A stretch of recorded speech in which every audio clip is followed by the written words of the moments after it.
Hello everybody! Welcome to my channel. Pupunta ako ng Jerusalem para magsimba. Please watch this.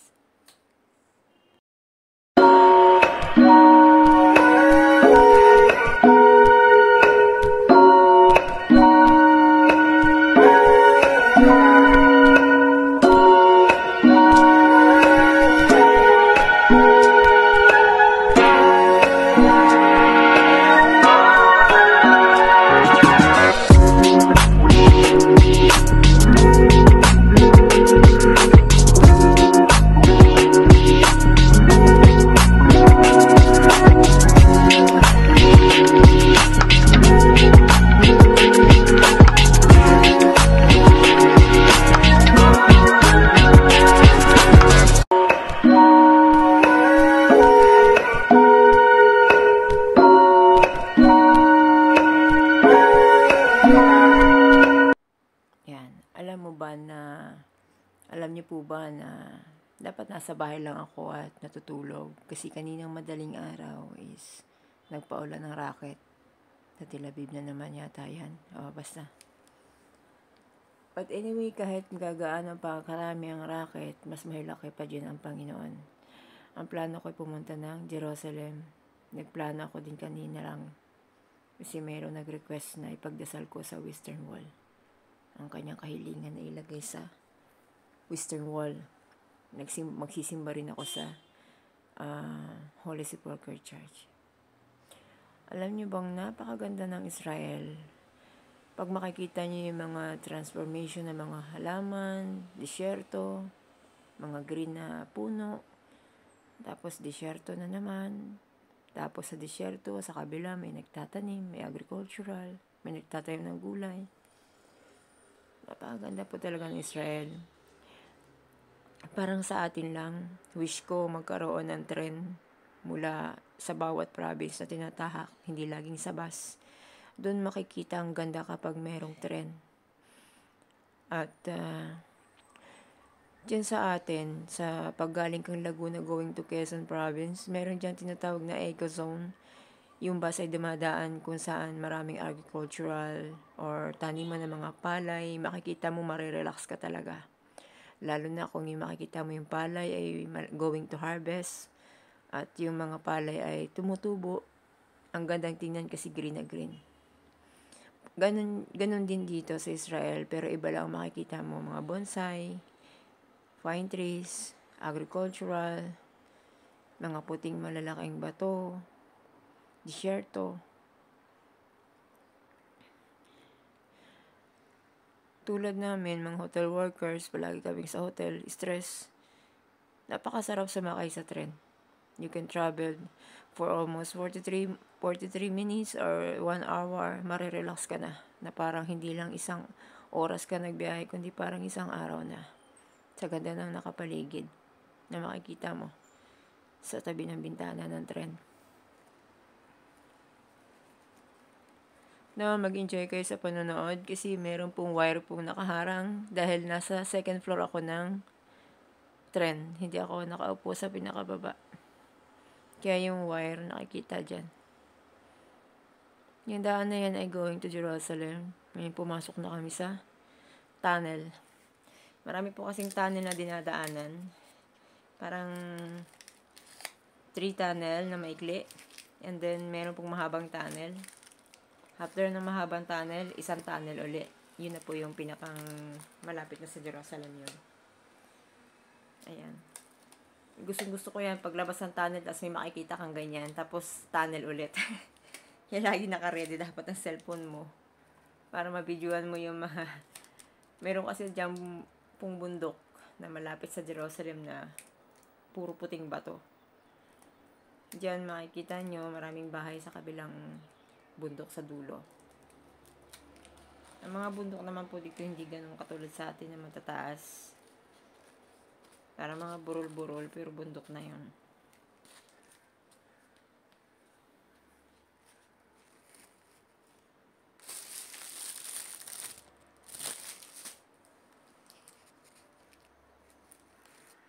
Habang busy ako, may ginagawa po kasi akong art. ito'y hindi ko po talaga ibibigay. Kumbaga, nirequest niya to eh. Sabi niya, sa birthday ko, bigyan mo ako ng ganito. Kaso, yung kahilingan niyang yun is not 100%. Maybe, ano tawag dito? Maybe ano lang ito. 20%. Kasi hindi to, basta, ginawa ko lang. Kasi nirequest niya to eh. Nag-request siya. Eh, habang ako'y namimili, naisip ko na ibigay ito sa kanya. Mamaya na lang kasi atin kami ng kainan. Ayan. Nasaan na ako? Nakataan na. Papuntang Bengorian na yata ito. Bengorian area. Спасибо.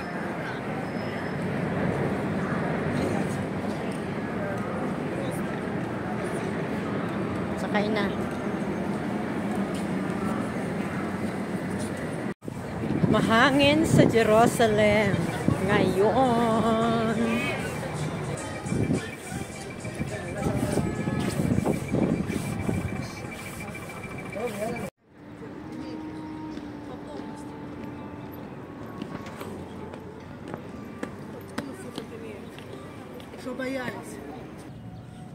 Shalom. Shalom. Anong kinakain niyo dyan? Ang cute-cute niyo.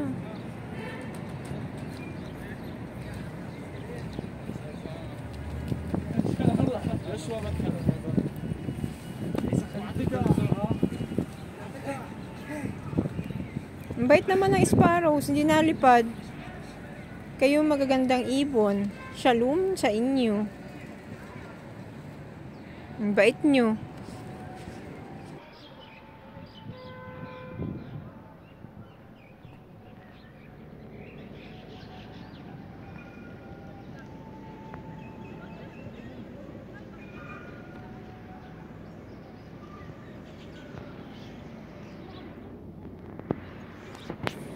Nakakad na ako.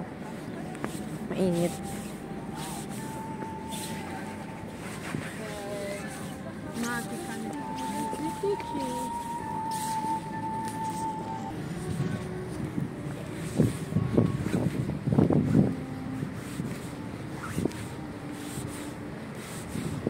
Parang ang daming tao ngayon sa Jerusalem. Bakit kaya? Okay, usyoso tayo. Hello everybody, welcome to my channel. Ang dami yatang tao ngayon sa Jerusalem. Yan dito ako sa Jaffa Gate. Dito dumadaan ng mga J. Tara, samahan nyo ako maglakad. Punta sa Western Wall.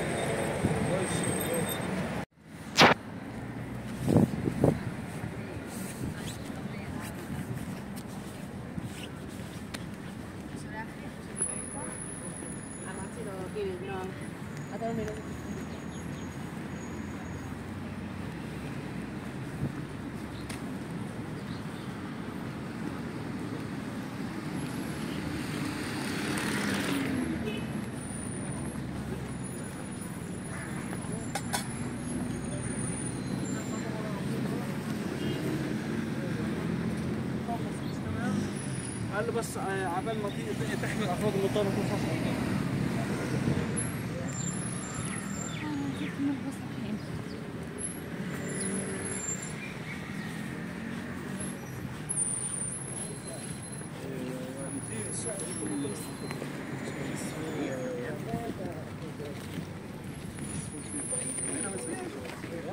هذا ما بدي.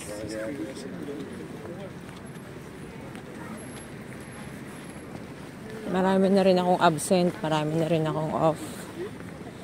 Lahat na yan, nilaan ko lang para sa pera. Ito kahit isang araw, someday, mag-i-stay din ako ng Jerusalem ng 3 araw. Kahit isang araw lang, o 2 araw. Marami pa akong gustong tuklasin sa lugar na ito. Dito pa lang ang alam ko, Damascus at saka Jaffa Gate.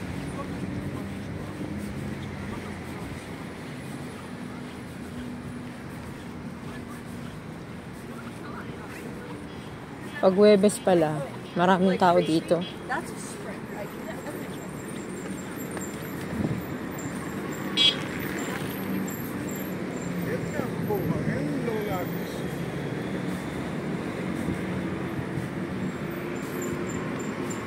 Ano kayang meron sa lugar na yun? Palaging may nababa sa lugar na yun.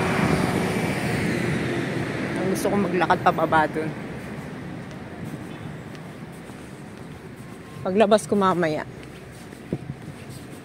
Dapat hanggang ano lang ako dito. 2 o'clock. Exit na ako.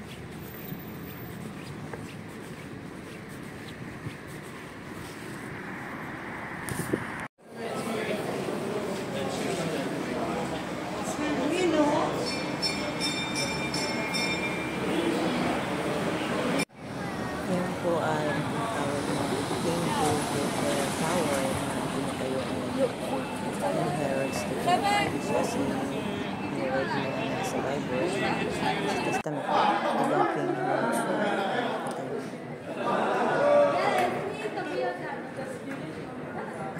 Ito sa municipal charge. Tinayo ni Central na taong 326 na modern בשער הנגב. Kasaysayan ng Jerusalem. Yan pa lamang ang nalalaman ko. Hindi kakayanin ng isang Father, bless me, Father. Bless you ang kasaysayan sa Jerusalem. Magmano ako sa pare. Stay sa Jerusalem kung may pera ka. Stay ka ng hotel.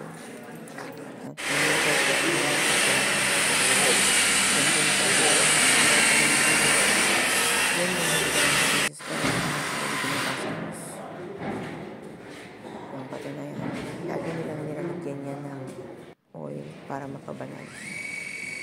May napansin ako, may nakasulat ng 1876. Sa babaw na hanggang nakitan ko kung saan itinawag si Jesus Christ. Napakatagal na pala talaga ng simbahan yan.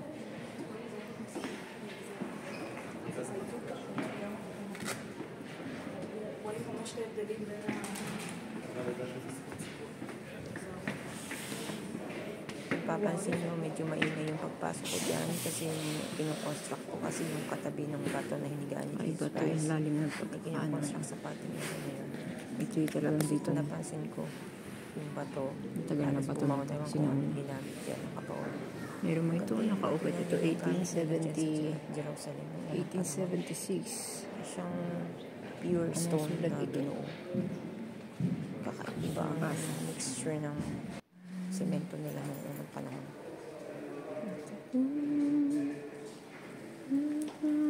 Yung bato na yan, kaugnayan po sa taas na pinagpakuha ni Jesus Christ.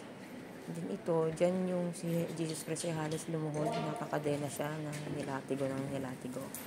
Yung bato na yan, nakakulong dyan yun. Kaya siya pinaglalatigo sa bato na yan. Napansin ko yung ilaw na ginagamit nila dyan is natural. Ilaw na mayroong oil. Niya para ng oil yun, para umilaw. Oil na may ilaw pala yun. Galing. Assistant ng pare ba? Nakatali siya. Tapos hihilahin niya pataas. Kaya pala ganun medyo madilim sa loob ng Holy Sepulchre Church. Hindi sila gumagamit halos ng ilaw na electrical. Ang ginagamit ay lampara. Yung parang sa sinaunang panahon na langis ang ginagamit. Kasi para mapabanal ang isang lugar. Lahat ng pinangyarihan ng istorya ng Jesus, pinalagyan nila ng ilaw. Ayan. Yan, natuklasan ko na ako ng isa lang. Hindi lang nalaman, ganun pala. Kala ko ang ilaw lang na ano. Napansin ko yung bato na yan, napakatigas. Siyang lumang napakatigas na ang kulay ng mga buhangin pag ginamit. Nanginginom nila ng pamatigas na bato. Nakakulong po yan.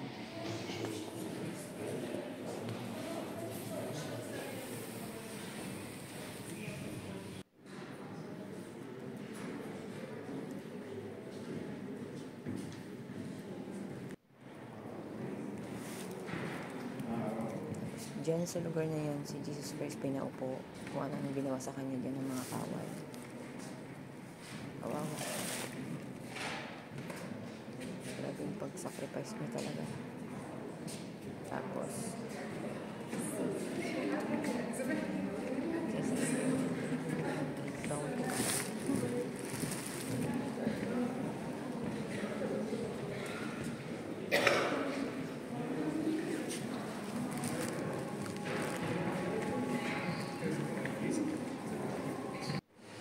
Parang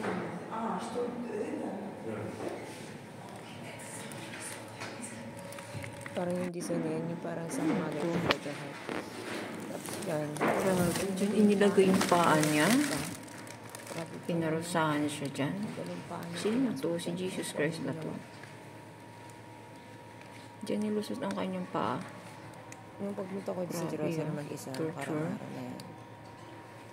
Sa tagal-tagal ko ng pagpunta dyan, ngayon ko lang yan natuklasan may ganyan dyan. Yung bukas na dalawa na... Ngayon ko lang ito nakita.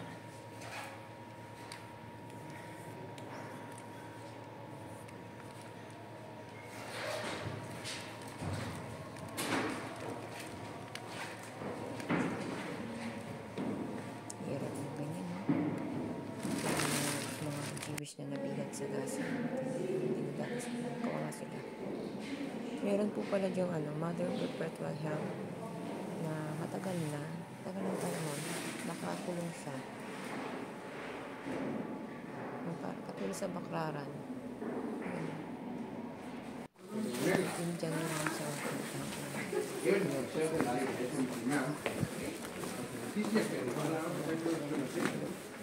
Kasi malamig. At gagabihin ako.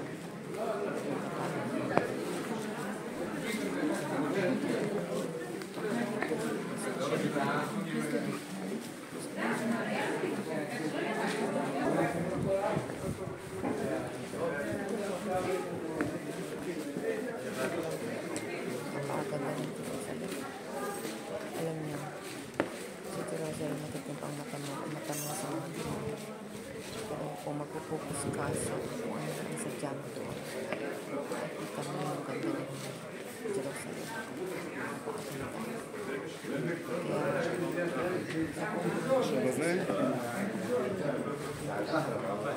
لا نفسين البويا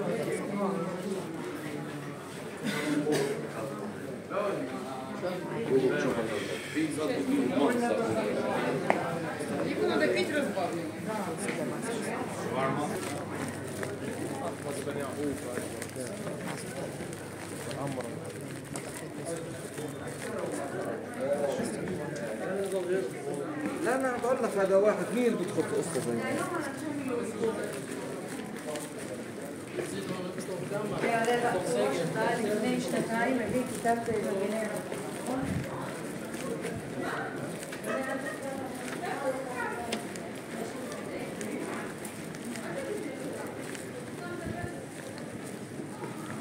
Noong una, takot akong pumunta dyan.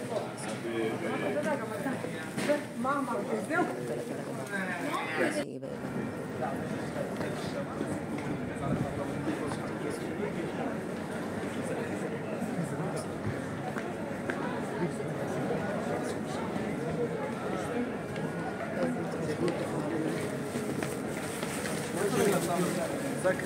ساكت ليش هو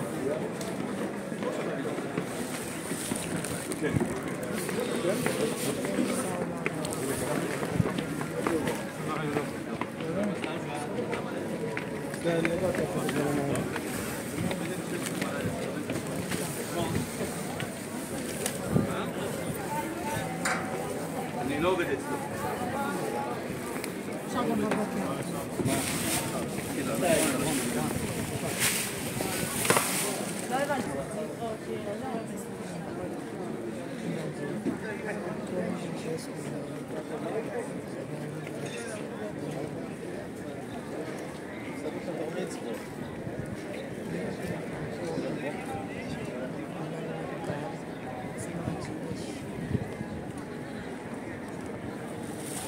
Ito ang hinihingi niya na dyan.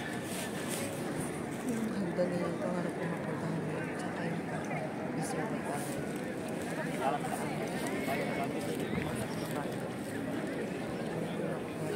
Bilis.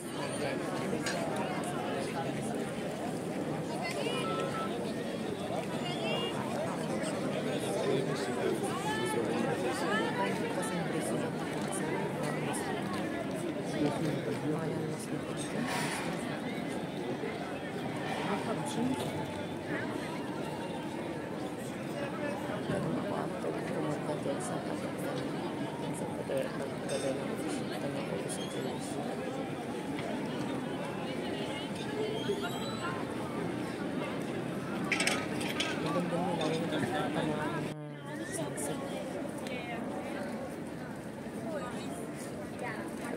nakalimutan mag-prepare ng offering. Yung sa may lagsan ko, stainless glass. So, nagulong siya. Ganyan mo. Hindi naman sila nag-ano. Bago kayo pumunta dyan, mabugas mo na kayo kakain. Mabugas ka lang kakain. Kaya pala ito, nagpupunta sa ilog. Ilog po kasi doon na may mga tabo bago mag-dumiretso ka sa Israel. Buhugas ang kamay para makabanyan. Purification yung malinis ka. Mahawak ka dyan kasi huli mo pa din. Kailangan hugasan mo yung dalawang kamay. And then, yung isang kamay ko lang hawak ko yung aking hugasan kasi ang lamig. Nagbasa ko kasi ang kamay mo sa tapos mo na skat sa kamay. Ang ganda ng mga kalapati. Nag-i-stress ito ako sa Western World. Ang prayer Pinas. نتاليا شو تليفون؟ ما تنسخون. כן, אילנית אבל תכף היא תסתובב. Dito nagdadasal. אילנית הנה. Ako lang yung kasabay. סליחה. שנייה רגע.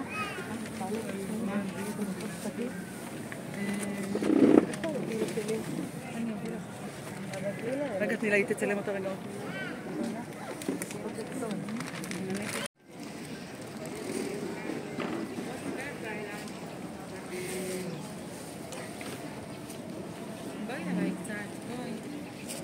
Cute yung kalapati.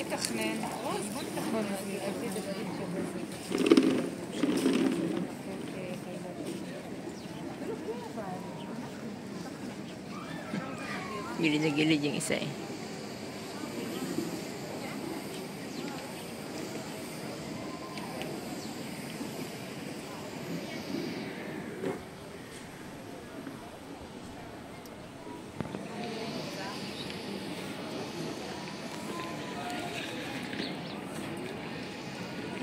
Everybody, welcome to my channel. Para dun sa mga laging pumupunta sa Western Wall, gusto nyo ma-experience yung umakyat sa hagdan. Tapos, makikita nyo dun yung temple ng Jewish at temple ng Muslim, yung Al-Aqsa Mosque. Siyempre, suot ay mahabang dress. Sabi sa akin nung Jay, everyday daw open. Basta 7 o'clock hanggang 7 o'clock ang open and then 11 o'clock ang close. And then magbubukas ulit ng 12:30 and close ng 1:30. Ganon yung ano dyan. Kaya gusto ko ma-experience umakyat dyan. Nandiyan kasi yung center sa taas. Next time, I will come back. Diba? Lagi kasi ako nandito sa baba. Yan. Diyan lagi ako sa Western Wall na pader.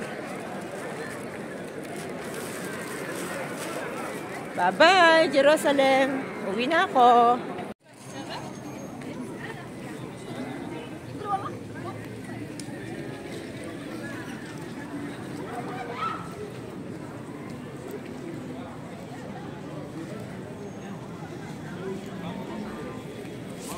Anong meron dito? Puntahan ko nga.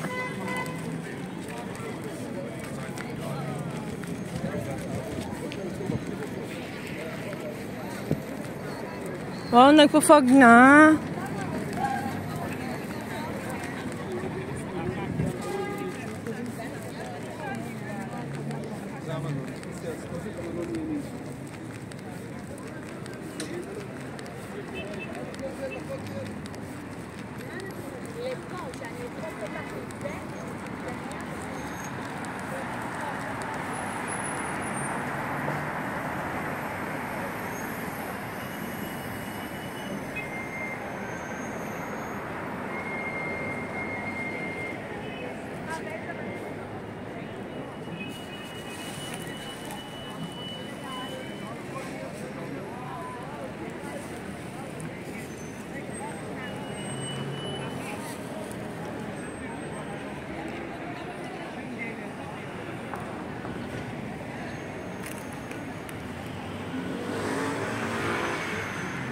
Wow, may cabbage flower din sila dito. Kala ko sa Korea lang merong ganito. Ang ganda siya. Ganyan, cabbage flower. Wow. Ang ganda. كانت شيء لا لا Lips are really chapped and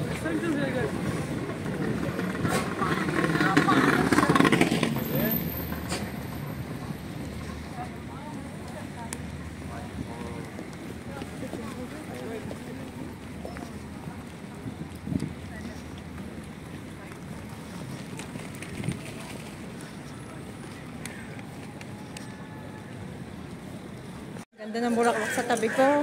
Ayan. Pakita ko sa inyo. Ganda niya, oh. Maraming salamat po sa inyong panunood at ang mga larawan na yan ay patunay na masaya ang pagpunta sa Jerusalem. Marami kayong makakasalamuhang tao, makakasalubong, at ang mga karanasan na yan ay hindi ko makakalimutan sa buong buhay ko. Mga karanasan na hindi ko pa naranasan sa Pilipinas. Siyempre, nandito lang yan sa Jerusalem. Mga karanasan na nagpapatunay na ang mga nakasulat sa Biblia tungkol kay Jesucristo sa buhay niya ay totoo. At ang kasulatan na totoo na may mga Jewish, meron din silang pinupuntahang pinagdadasalan din. At ang kasulatan na ang Jerusalem ay palagi niyong sasabihan ng peace be with you para sa ikaabubuti daw ng mga susunod na henerasyon. Thank you for watching. Bye-bye.